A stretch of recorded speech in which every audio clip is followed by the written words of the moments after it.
Welcome to Luca and Miguel. Enjoy the video. In this video, I will explain how to play Pokémon Go on Bluestacks. First, you will need to download and install the Bluestacks emulator on your personal computer. This powerful tool creates a virtual Android environment, allowing you to run mobile applications. After installation, complete the Google sign-in to access the Play Store. For optimal performance, ensure your system has at least 4 GB of RAM and a capable processor. Once Bluestacks is ready, navigate to the Google Play Store from its home screen. Use the search bar to find Pokémon Go and then click to install the game, just as you would on a mobile device. During installation, the game will request certain permissions, such as access to your location.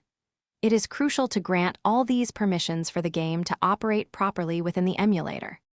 To play Pokémon Go effectively on Bluestacks, you will need to simulate your location. Begin by enabling virtual location services in the Bluestacks settings. Next, download and install a trusted third-party fake GPS application from the Play Store. Once installed, open this GPS tool and select your desired virtual coordinates on the map. This allows your in-game character to move to any location you choose, enhancing your gameplay experience.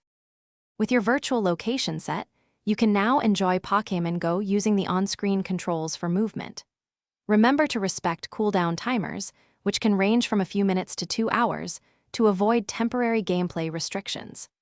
For the best experience, allocate at least 4 CPU cores and 4 GB of memory to Bluestacks in its performance settings, ensuring smooth graphics and high frame rates.